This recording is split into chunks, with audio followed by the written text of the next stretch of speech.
Hello दोस्तों, स्वागत है आपका हमारे YouTube channel sociology classes bye Rajput Sunny के यूट्यूब चैनल पे। तो आज हम देखेंगे संघर्षवादी सिद्धांतकार राल्फ डेहरनडॉर्फ के सिद्धांत के बारे में। तो इनका जन्म 1929 में जर्मनी के हैम्सबर्ग में हुआ था। जर्मनी, ग्रेट ब्रिटेन तथा संयुक्त राज्य अमेरिका में समाजशास्त्र के अध्येता के रूप में इन्होंने प्रमुखतः कार्य किया है। उनकी बौद्धिक ख्याति के लिए उन्हें नाजी विरोधी बुद्धिजीवी के रूप में विकसित हुए, अर्थात इन्होंने नाजीवाद का विरोध किया था। तत्पश्चात ब्रिटिश संस्थान लंदन स्कूल ऑफ इकोनॉमिक्स में 1974 से 1984 तक निदेशक के रूप में कार्य किया। इनका 60 में परिचय था। अब इन्होंने वर्ग संघर्ष के सिद्धांत में क्या कहा है, तो आइए देखते हैं। मार्क्स की तरह ये संघर्षवादी उपागम का अनुसरण करते हुए सामाजिक व्यवस्था और परिवर्तन की प्रक्रियाओं का विश्लेषण करते हुए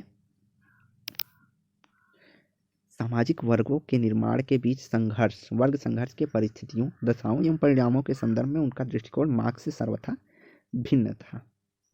तो इन्होंने मार्क्स की तरह ही संघर्षवादी उपागम का अनुसरण किया, लेकिन इन्होंने सामाजिक परिवर्तन और व्यवस्था परिवर्तन, वर्ग संघर्ष की परिस्थितियां अर्थात केवल आर्थिक दशाओं को न मानकर अन्य चीज़ों को भी माना है। अगला, समाज में वर्ग संघर्ष के विश्लेषण में उनके उपागम को वर्ग संघर्ष का विश्लेषणात्मक उपागम के रूप में जाना जाता है। वे मार्क्स के दिए गए ऐतिहासिक भौतिकवाद एवं आर्थिक निर्धारणवाद तथा संघर्ष की आर्थिक पृष्ठभूमि को में व्यक्त किए गए विचारों से सहमत नहीं थे। तो डेहरनडॉर्फ मार्क्स के ऐतिहासिक भौतिकवाद, आर्थिक निर्धारणवाद, संघर्ष की आर्थिक पृष्ठभूमि को व्यक्त करने के विचारों से पूर्णतः सहमत नहीं थे। डेहरनडॉर्फ ने समाज एवं समाज में वर्ग संघर्ष की प्रक्रिया में बारे में जो सिद्धांत प्रस्तुत किए हैं, उनके अनुसार सामाजिक व्यवस्था में यद्यप आर्थिक एवं कई अन्य प्रकार के तत्व महत्वपूर्ण हो सकते हैं, तथापि समाज के विशेष में शक्ति का वितरण ही समाज की सामाजिक संरचना के निर्धारण एवं निर्णायक तत्व होते हैं। तो मार्क्स ने वर्ग संघर्ष के विश्लेषण को करते हुए उन्होंने कहा, समाज में जो शक्ति का असमान वितरण है, तो शक्ति एवं सत्ता को वर्ग संघर्ष का मुख्य तथ्य माना है। तो प्रश्न आता है कि वर्ग संघर्ष को किसने शक्ति एवं सत्ता के रूप में परिभाषित किया है, तो यह राल्फ डेहरनडॉर्फ है। अगला, सामाजिक संघर्ष की अपनी व्याख्या को स्पष्ट करते हुए डेहरनडॉर्फ ने शक्ति की जिस अवधारणा का प्रयोग किया है वह वस्तुतः मैक्स वेबर द्वारा प्रस्तुत शक्ति की अवधारणा है, जिसके अनुसार किसी भी सामाजिक संबंध के विरोध के अनुसार बावजूद किसी कर्ता द्वारा अपनी इच्छा पूर्ति कर लेने की संभावना ही शक्ति है। तो मैक्स वेबर कहते हैं कि जब किसी सामाजिक संबंध में विरोध होने के बावजूद भी किसी कर्ता द्वारा अपनी इच्छा पूर्ति कर लेने से संभावता ही शक्ति है, अर्थात उसका विरोध होने के बावजूद भी वह शक्ति को प्राप्त कर लेता है। इनके अनुसार शक्ति की वास्तविक तात्पर्य अनुशस्तियों सेंसन्स की प्रणाली में वास्तविक नियंत्रण से है, जो शक्ति संपन्न व्यक्ति समूह अथवा वर्ग को शक्ति से वंचित एवं व्यक्ति समूह अथवा वर्ग को आदेश देने और उसका अनुपालन करा पाने में सक्षम बनाती है। तो डेहरनडॉर्फ के अनुसार शक्ति वास्तविक तात्पर्य सेंसन प्रणाली से है, जो कि वास्तविक नियंत्रण अर्थात समाज पर नियंत्रण रखता है, जो शक्ति संपन्न व्यक्ति समूह अथवा वर्ग को शक्ति से वंचित और जो शक्ति से संपन्न व्यक्ति या समूह होता है वह शक्ति से वंचित व्यक्ति समूह अथवा वर्ग को आदेश देने अथवा उनका अनुपालन कराने में सक्षम रहता है। तो डेहरनडॉर्फ कहते हैं दो प्रकार के वर्ग होते हैं, जो जिनके पास शक्ति होती है और जो शक्ति से वंचित होते हैं। तो शक्ति वाला जो समूह होता है तो वह शक्ति प्राप्त समूह से शक्ति वंचित समूह के ऊपर अपनी आज्ञा का पालन करवाने में सक्षम होता है, अर्थात शक्ति समूह आज्ञा देता है जिसका पालन शक्ति से वंचित समूह करता रहता है। आगे, डेहरनडॉर्फ का संघर्ष का सिद्धांत मूलतः आधुनिक समाजों में सत्ता एवं सत्ता के संबंधों की व्याख्या करता है।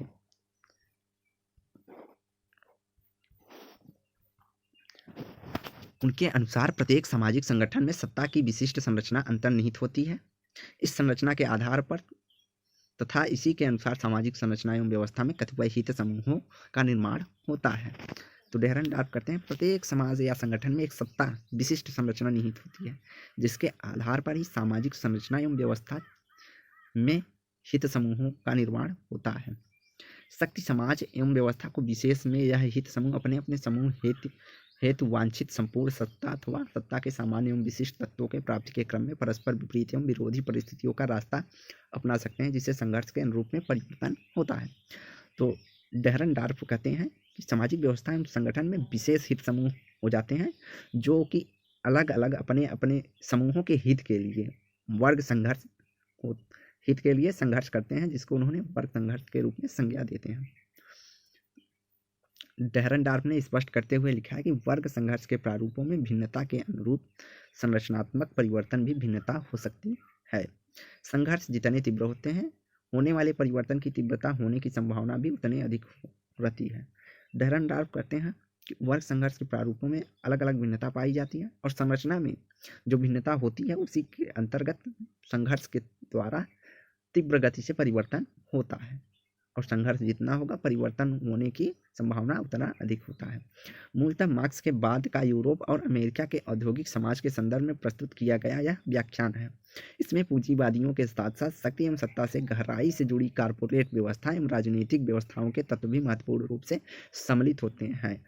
तो डेहरनडॉर्फ कहते हैं मार्क्स के बाद के जो समाज हैं उनमें यूरोप एवं अमेरिका के औद्योगिक समाजों के संदर्भ में डेहरनडॉर्फ चर्चा करते हुए बताते हैं उनमें शक्ति और सत्ता से गहराई रूप से कारपोरेट व्यवस्था एवं राजनीतिक व्यवस्था जुड़ी होती है। मतलब डेहरनडॉर्फ कहते हैं शक्ति एवं सत्ता या तो कारपोरेट व्यवस्था के पास है या तो राजनीतिक व्यवस्थाओं सत्ताओं के पास है। आगे डेहरनडॉर्फ के सैद्धांतिक उपागम अप्रोच।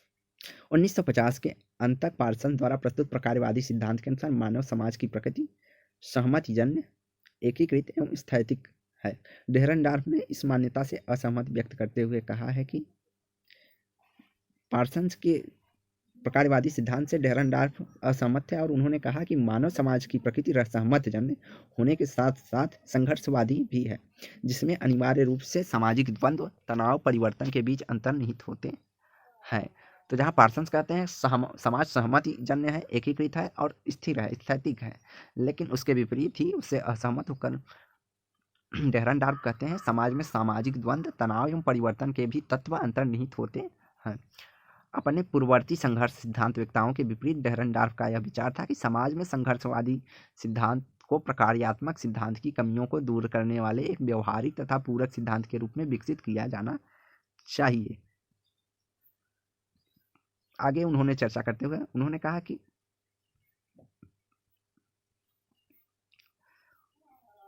उच्चस्थ सत्ता से भी यह अपेक्षा की जाती है कि वो व्यवस्था को आज्ञाओं, मांगों, चेतावनियों तथा प्रतिबंधों के माध्यम से अधीनस्थ सत्ता उसके तत्वों एवं व्यवहारों को नियंत्रित करते हैं। डेहरनडॉर्फ कहते हैं कि सत्ता में जो उच्च स्थिर पे बैठे होते हैं, स्थिति पर रहते हैं, वे अपनी व्यवस्था को कंट्रोल करने के लिए आज्ञाओं, मांगों, चेतावनी, कानून, प्रतिबंधों आदि का सहारा लेकर निम्न सत्ता वाले लोगों को कंट्रोल करते हैं। अपने चर्चित लेख मार्केट एंड प्लान 1986 में डेहरनडॉर्फ ने लिखा है कि सामाजिक व्यवस्था में शक्ति और शक्ति का विरोध संघर्ष की प्रक्रिया को जन्म देता है।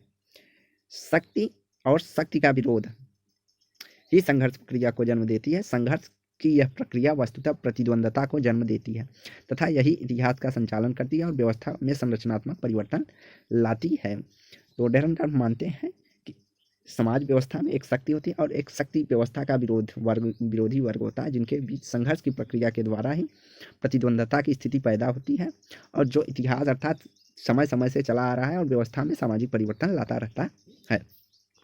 सामाजिक संघर्ष के प्रस्तावना में वर्णित उच्चस्थ एवं अधीनस्थ वर्ग के बीच होता है। तो जैसा कि मार्क्स भी ने उच्च वर्ग और निम्न वर्ग की बात की है, वह उससे सहमत रखते हैं, लेकिन कारणों से प्रभाव से वह भिन्नता। उच्चस्थ वर्ग के पास अधीनस्थ की तुलना में अधिक शक्ति एवं प्राधिकार होते हैं और अपने हितों के संरक्षण एवं संवर्धन हेतु वह संदर्भ में संघर्षरत हो जाते हैं। तो सत्ता संरचना को चर्चा एक डायग्राम के रूप में समझते हैं। उच्चस्थ, अधीनस्थ। उच्चस्थ नियंत्रण करता है किसको? अधीनस्थ को। किसके द्वारा? आज्ञा, मांग, चेतावनी और प्रतिबंधों के द्वारा। यही सामाजिक व्यवहार के अंतर्गत शामिल किया जाता है।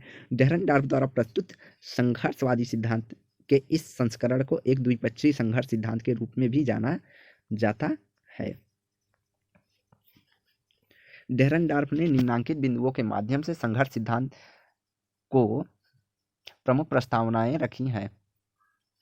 पहला, आदेशात्मक रूप से संयोजित प्रत्येक समूह में सकारात्मक एवं नकारात्मक प्रबुद्ध भूमिकाओं का निर्वहन करने वाले व्यक्ति विपरीत प्रकृति के प्रचंड हितों वाले दो आभासी समूहों के रूप में संगठित कर लेते हैं। अर्थात एक सकारात्मक तत्व होता है, एक नकारात्मक। एक शक्ति को लेकर सकारात्मक तत्व पाया जाता है और दूसरा नकारात्मक तत्व होता है, जिनके विपरीत प्रकृति होने के कारण संघर्ष होता है। दूसरा, उन्होंने यद्यपि कतिपय प्रभावशाली तथा परिवर्तनशील शक्तियां हस्तक्षेप नहीं करती, तो सकारात्मक एवं नकारात्मक प्रभुत्व भूमिकाएं निभाने वाले परस्पर विपरीत एवं आभासी समूहों के सदस्य स्वयं ही प्रकट हितों वाले समूहों के रूप में संगठित कर लेते हैं। अगर कोई प्रभावशाली या परिवर्तनशील स्थितियां हस्तक्षेप नहीं करती हैं, फिर भी सकारात्मक पक्ष और नकारात्मक पक्ष वाले अपनी अपनी भूमिकाओं को निभाते हुए अपना एक खुद का हित समूह बना लेते हैं, जिनके बीच वर्ग संघर्ष की संभावना बढ़ जाती है। इस प्रकार से निर्मित हित समूह अपनी यथास्थिति को बनाए रखने हेतु उनमें होने वाले परिवर्तन एवं परिप्रेक्ष्यों में निरंतर संघर्षरत रहते हैं। अगला उन्होंने बताया कि सामाजिक व्यवस्था में हितों समूहों में इस रूप में होने वाले संघर्ष उनके प्रमुख संबंधों में होते हैं। होने वाले परिवर्तनों के माध्यम से सामाजिक संबंध में परिवर्तन होते हैं। तो उन्होंने कहा सामाजिक व्यवस्था में हितों समूहों द्वारा संघर्ष और उनके प्रभुत्व से संबंधों में होने वाले परिवर्तन के माध्यम से ही सामाजिक संबंध में परिवर्तन होता है। अगला, समाज में विशेषकर परस्पर विरोधी हित समूहों में वास्तविक समाज एवं प्रमुख प्रभुत्व भूमिका के संदर्भ में उनकी चेतना का स्तर अनुपातिक रूप से संघर्ष संभावनाओं को निर्धारित करती है। अगला, उन्होंने बताया तकनीकी, राजनैतिक एवं सामाजिक दशाओं के आवश्यकताओं की जितनी अधिक पूर्ति संगठन में होगी, संघर्ष उतना ही तीव्र होगा। तो डेहरनडार्फ कहते हैं तकनीक, राजनैतिक और सामाजिक दशाओं की आवश्यकताएं जितनी अधिक पूर्ति संगठनों में होगी, संघर्ष उतना तीव्र होगा। अधिकोटि और अधीनस्थ समूहों में जितना कम गतिशीलता होगी, संघर्ष उतना ही अधिक होगा। अगला उन्होंने बताया संघर्ष जितना अधिक गहरा एवं सघन और हिंसात्मक होगा, उतना ही अधिकाधिक सामाजिक परिवर्तन होगा। यह नोट कर कि संघर्ष जितना अधिक अर्थात सघन और हिंसात्मक होगा, परिवर्तन उतना अधिक होगा। यह डेहरनडार्फ का मानना था। संघर्ष, डेहरनडार्फ के संघर्ष की सैद्धांतिक मान्यताओं के अनुसार सामाजिक व्यवस्था में आर्थिक कारकों द्वारा निर्धारित न होकर शक्ति एवं सत्ता के निर्धारक कारकों द्वारा निर्धारित होते हैं। तो यह मुख्य बात उन्होंने बताई कि सामाजिक व्यवस्था केवल आर्थिक कारकों के द्वारा निर्धारित नहीं होती, लेकिन उन्होंने कहा शक्ति एवं सत्ता के माध्यम से ही निर्धारक होता है, जिससे वर्ग संघर्ष होता है। अर्थात सामाजिक व्यवस्था का निर्धारण शक्ति एवं सत्ता से होता है, और जिस समय में जैसी शक्ति एवं सत्ता की व्यवस्था पाई गई, वैसे वहाँ पे संघर्ष की प्राप्ति हुई है और संघर्ष के माध्यम से परिवर्तन हुआ है। तो यहाँ वर्ग संघर्ष का मुख्य कारण उन्होंने शक्ति एवं सत्ता के बारे में बात की है। कौन? डेहरनडार्फ। अगला, आगे चल के मानव समाज मूलतः एक नैतिक समुदाय होता है तथा समाज में व्याप्त मूलभूत असमानताएं संपत्ति एवं संसाधनों के असमान वितरण परिणाम नहीं होकर मानवीय कारकों से निर्मित होती हैं, क्योंकि इसमें शक्ति एवं सत्ता का असमान वितरण एक महत्वपूर्ण कारक होता है। तो डेहरनडार्फ यही कहते हैं कि संसाधनों के असमान वितरण का परिणाम न होकर शक्ति एवं सत्ता के असमान वितरण एवं महत्वपूर्ण कारक होते हैं। डेहरनडार्फ के सैद्धांतिक मान्यताओं के अनुसार समाज में संघर्ष अंतर्भूत होता है, क्योंकि शक्ति संपन्न और शक्ति विहीन समूहों में तथा वर्ग संघर्ष अपने अपने हितों जो प्रायः परस्पर भिन्न तथा विरोधी होते हैं की पूर्ति के दशाओं के क्रियाशील रहने की सहज प्रवृत्ति होती है। पारस्परिक हितों के टकराव से संघर्ष उत्पन्न होता है तथा बहुधा ऐसे समाज में शक्ति एवं सत्ता की परिस्थिति में गतिशील ढंग से एक स्थान से दूसरे स्थान तथा खिसकते रहते हैं। इसमें सामाजिक व्यवस्था की संरचना एवं परिवर्तन आता है। तो डेहरनडार्फ कहते हैं कि एक शक्ति एवं सत्ता प्राप्त, अर्थात शक्ति एवं सत्ता किसके पास होगी? जिसके पास संसाधन होंगे उसी के पास शक्ति एवं सत्ता होगी, और शक्ति एवं सत्ता और जिसके पास संसाधनों की कमी होगी उसके पास शक्ति सत्ता की भी कमी होगी, जिसके कारण अपने अपने वर्गों के हितों के लिए वे कार्य करते हैं और वे अपने हितों को साधने के लिए अर्थात शक्ति एवं सत्ता को पाने के लिए वर्ग संघर्ष करके सामाजिक परिवर्तन लाते हैं। इस अर्थ में डेहरनडार्फ शक्ति को संघर्ष का अस्थायी स्रोत तथा संघर्ष को मानव इतिहास का एक उच्च रचनात्मक शक्ति के रूप में देखते हैं। इसकी कुछ समालोचनाएं।